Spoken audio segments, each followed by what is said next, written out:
Okay, so you want to own a truck dealership. Buy some land, put up a showroom, order a few dozen trucks, hire some salespeople, and watch them drive off the lot one by one. That's the picture in most people's heads. Land, trucks, sales, profit. Here's the number that breaks that picture completely. A dealership can sell a truck worth $108,000 and make less money on that single sale than it makes just changing that same truck's oil over the next several years. That sounds backwards. It isn't. It's exactly how the business is built to work. Most people assume a truck dealership is, at its core, a truck-selling business. It isn't. The truck is barely the product. The truck is the bait that gets a much bigger machine started. Before we get into why, you need to understand why these places even exist in the first place. The company that actually builds the truck almost never sells it to you directly. Peterbilt doesn't sell you a truck. Freightliner doesn't sell you a truck. Volvo and Mack don't sell you a truck. International doesn't sell you a truck. They manufacture it and then hand it off to a separate independently owned dealership to sell, finance, repair, and stock parts sometimes for 15 years after that truck first rolls off the line. Why would a manufacturer give up that much control? Because for the buyer, a broken down truck isn't an inconvenience. It's a financial emergency.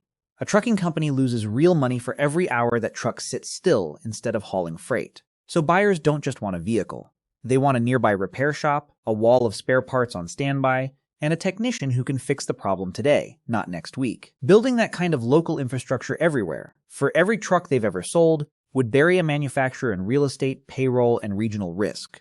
So instead, they hand that entire job to independent operators. In exchange, the manufacturer usually grants that dealer exclusive rights to sell their brand across a defined territory, and state franchise laws back that exclusivity up.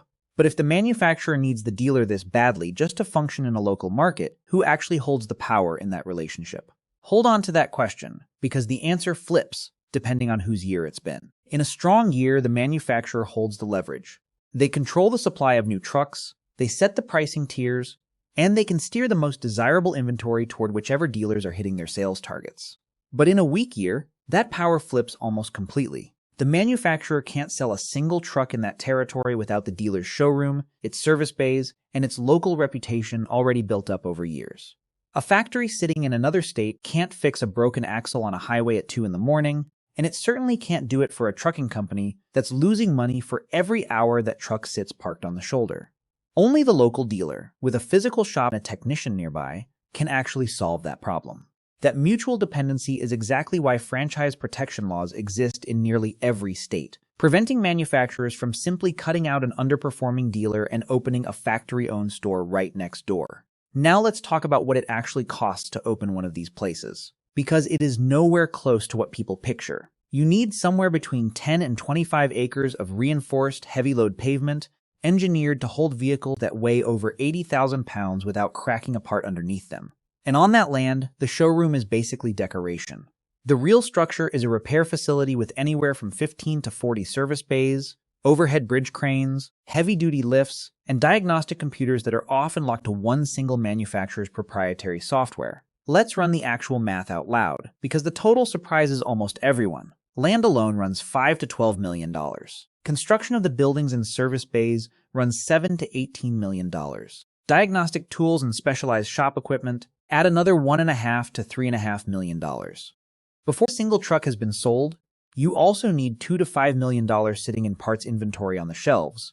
That parts inventory alone typically has to cover somewhere between 4,000 and 6,000 distinct individual components, spanning engines, drivetrains, and brake systems, before the parts counter can even claim to be a reliable option for a fleet in a hurry. On top of that, you need cash reserves in the range of $2 to $4 million just to cover payroll and insurance while the business finds its footing. Add it all together, and total startup capital lands somewhere between $18 million and $44 million, spent before a single truck has ever changed hands, and before a single dollar in profit has come back through the door.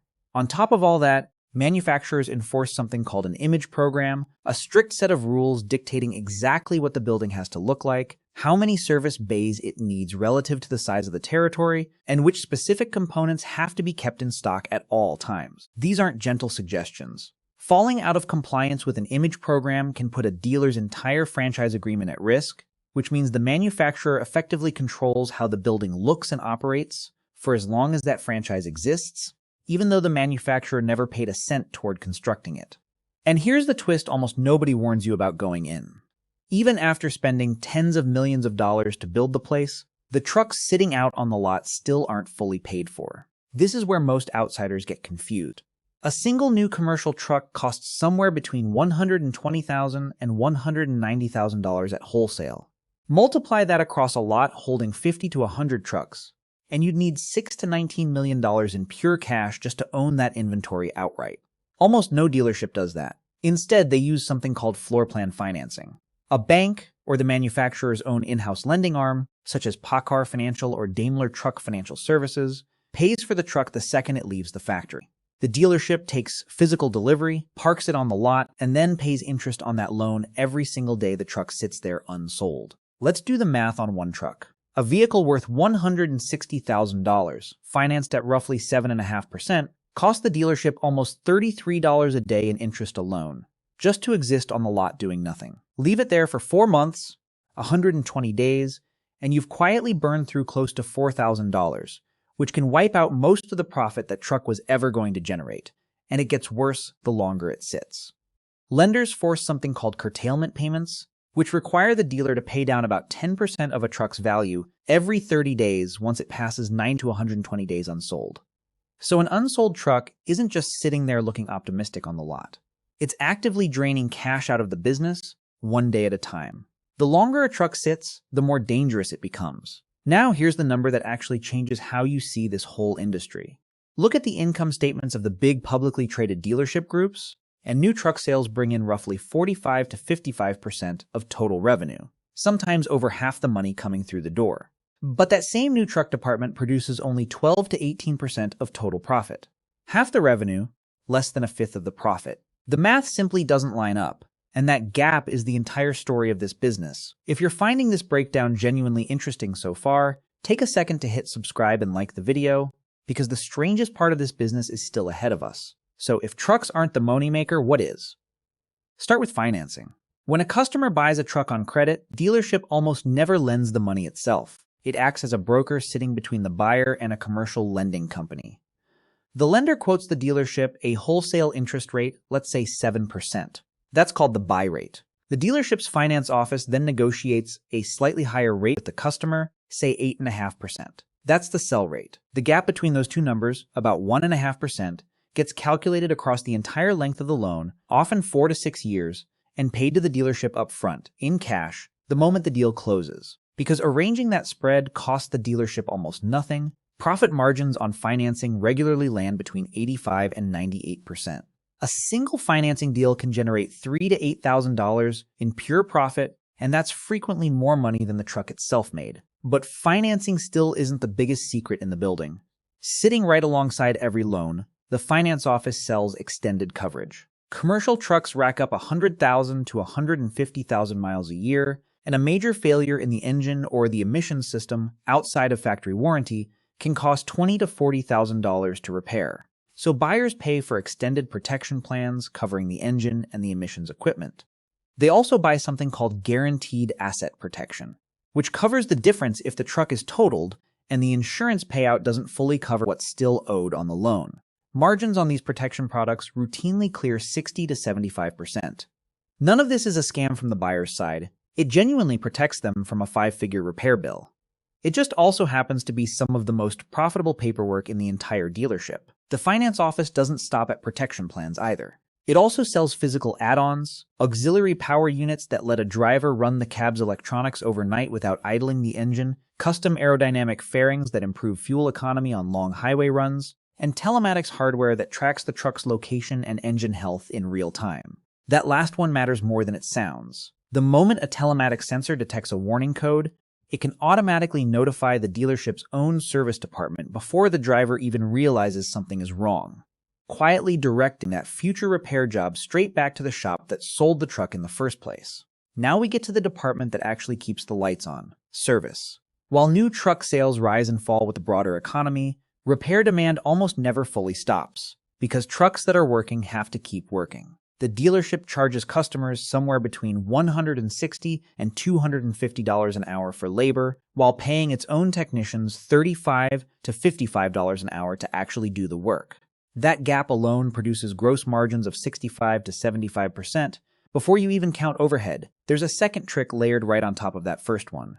Repairs are billed using standardized manufacturer time guides, called flat-rate manuals. If the guide says a repair officially takes 4 hours and an experienced technician finishes the job in 2.5, the dealership still bills the customer for 4 full hours of labor, while only paying the technician for the 2.5 hours actually worked. That gap is pure profit, repeated across every job, every single day, for every technician on the floor. There's a third stream feeding the same bays: warranty work. When a truck breaks down under factory warranty, the manufacturer, not the customer, pays for the repair. The negotiated warranty labor rate usually runs a little lower than the full retail rate charged to a walk-in customer, but it comes with something just as valuable: guaranteed volume. Warranty repairs keep bays busy and keep parts moving even in slow months, and every warranty job still pulls the customer back into that same building for years of future service, long after the original coverage has expired. There's a single number that tells you whether a dealership is genuinely healthy, and it's called the absorption rate. It measures whether the profit generated purely from service, parts, and collision repair is enough by itself to cover the entire company's fixed overhead. Every salary, the mortgage or lease on the property, insurance, taxes, utilities, all of it. The formula is simple. Take total fixed overhead, divide it by the combined gross profit from service, parts, and collision work, and multiply by 100. The strongest dealership groups in the country, names like Rush Enterprises, run absorption rates between 125 and 136%. That means the repair shop and parts counter alone generate more than enough profit to pay every single bill in the building, with room to spare, before a single new truck sale even counts toward the bottom line.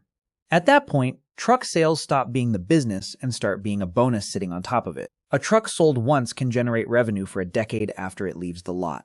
Sitting next to the service bays is the parts counter, and it behaves less like a retail shop and more like a regional distribution warehouse. Trucks constantly need brake pads, filters, sensors, and injectors replaced, and because downtime is so expensive for a trucking company, buyers care far more about getting the right part today than saving a few dollars shopping around for a slightly cheaper one somewhere else.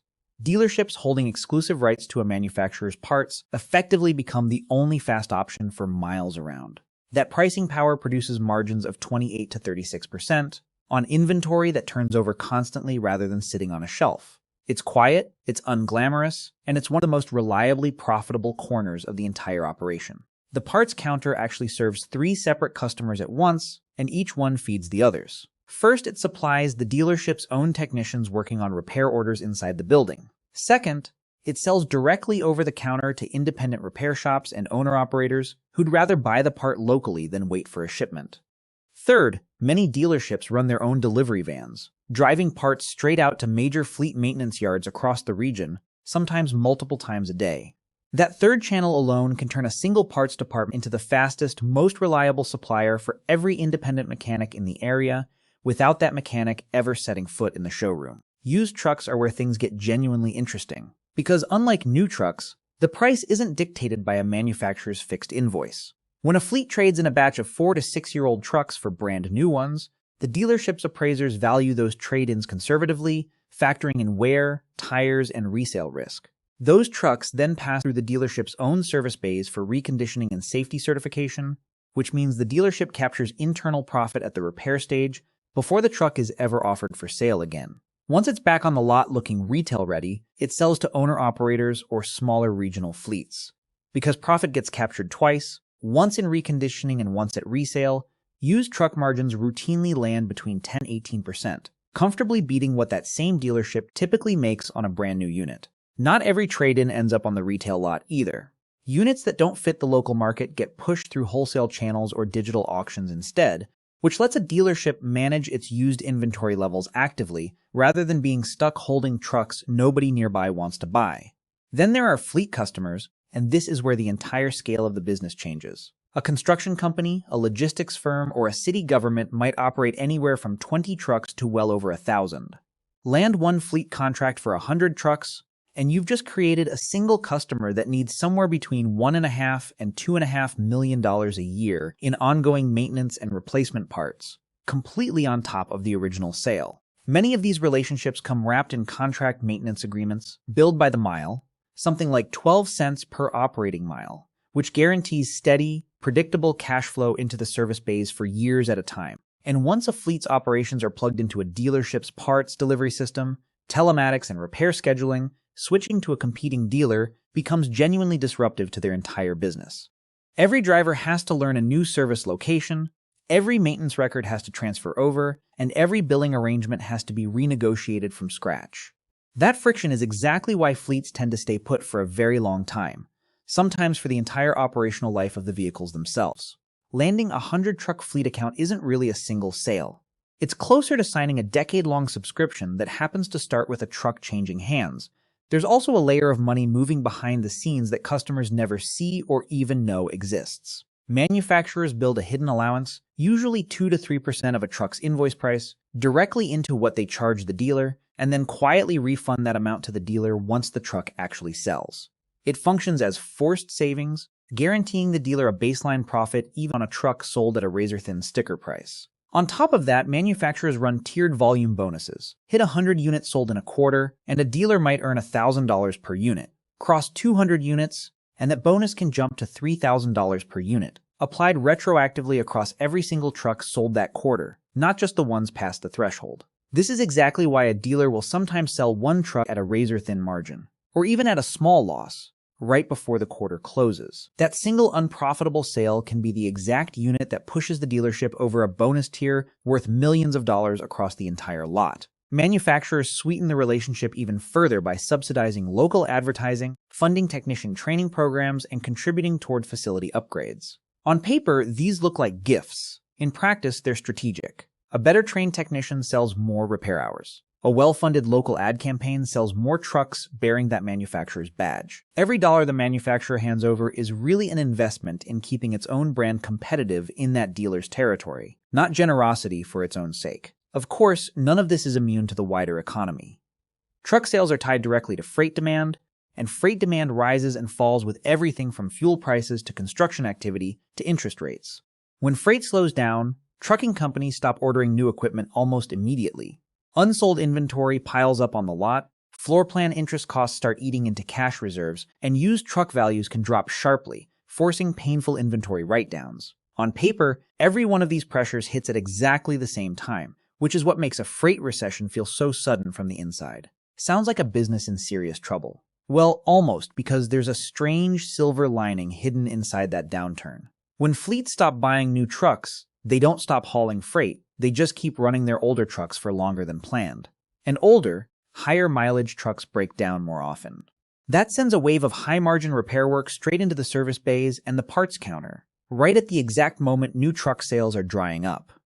The two halves of the business move in opposite directions, which is precisely why a well-run dealership rarely collapses just because new sales slow down for a year or two. But real risks do exist, and they can genuinely undo a dealership that isn't managed carefully. The industry has a persistent, well-documented shortage of certified diesel technicians, which means a dealership can physically build 30 service bays and still only be able to staff 15 of them, cutting its single most profitable department roughly in half through no fault of its own. Most truck inventory sits on variable rate floor plan debt, so when interest rates climb sharply, the daily cost of simply owning unsold trucks climbs right alongside it, squeezing cash flow from every direction at once. Manufacturers also periodically issue new mandatory facility requirements, like electric vehicle charging infrastructure, and dealers either fund those expensive upgrades or risk losing their franchise entirely.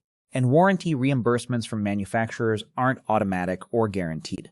Disputes over what counts as an approved repair, or how many labor hours a job should have taken, can leave a dealership waiting months for money it's already spent out of its own pocket. There's also a softer risk that rarely gets talked about, tied to customer satisfaction scores. Manufacturers track how happy buyers are with the sales process, the delivery experience, and the service department, and they attach real quarterly cash bonuses to those scores. A dealership can do everything right financially and still lose a meaningful bonus payout because of a handful of frustrated survey responses, which pushes owners to invest heavily in training and customer experience even in departments that don't look profitable on paper. So what actually separates a dealership that quietly struggles from one that becomes genuinely wealthy? Scale is a huge part of the answer. The largest operating groups, running well over 100 locations, negotiate far better pricing on parts and spread their administrative costs across a much wider base of stores. Many build centralized regional parts hubs that supply smaller local stores nearby, which keeps popular components in stock and dramatically cuts down on the number of times a customer walks away because the shelf was empty. Some of the strongest groups go a step further and build a hub-and-spoke system, where one large regional warehouse stocks the full range of parts and feeds smaller local stores as needed throughout the week. That structure means a small dealership 50 miles from the hub can still promise a customer a same-day part without having to carry the full cost of stocking every possible component itself. The smaller store gets the speed of a fully stocked shelf without the capital burden of actually owning one. The strongest operators also keep expanding sideways into services that look unrelated to selling trucks but quietly reinforce everything else. Mobile repair trucks that drive out to a stranded fleet on the highway. Trailer repair bays running alongside the truck service bays. Custom body and equipment fabrication for construction or utility customers. None of these show up in the headline truck sales number, but each one deepens the relationship with a fleet customer and makes it that much harder for them to ever leave. But more than anything else, it comes down to protecting that absorption rate as if it were sacred. The dealerships that treat a fully covered fixed cost structure as the bare minimum, not the goal, are the ones that stay solidly profitable no matter what new truck sales happen to be doing in any given year.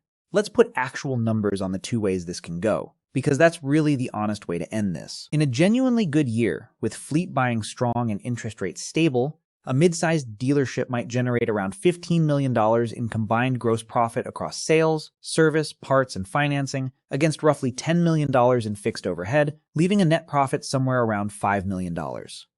In a rough year, with freight demand down, floor plan rates elevated, and unsold inventory piling up, that same dealership might see gross profit fall to around $9 million against the same $10 million in fixed costs, landing on a net loss of roughly $1 million. The difference between a good year and a bad year at that dealership is about $6 million, and almost none of that swing comes from the showroom. It comes from what happens in the bays and behind the finance office door, which brings us back to where we started. A commercial truck dealership isn't really a truck selling business at all. It's a lender, quietly brokering loans and pocketing the spread. It's a regional parts distributor, running its own supply chain behind the counter. It's a specialized repair shop, billing at a rate its own technicians rarely see a cent of. And it's a long-term logistics partner to every fleet that signs with it, one that keeps generating revenue for years after the original truck has already left the building. The truck itself leaves the lot exactly once. If the dealership behind it is run well, that single truck keeps quietly paying rent in that building for the next decade. Before we wrap up, if you want a deeper practical breakdown of how businesses like this actually make their money behind the scenes, there's a detailed business guide linked in the description and pinned in the comments below. It's genuinely worth checking out if this kind of thing interests you. And that's the real story behind the showroom. If you enjoyed this one, do us a favor and like the video, subscribe to the channel if you haven't already, and share it with someone who'd find this just as interesting as you did. Thanks so much for watching.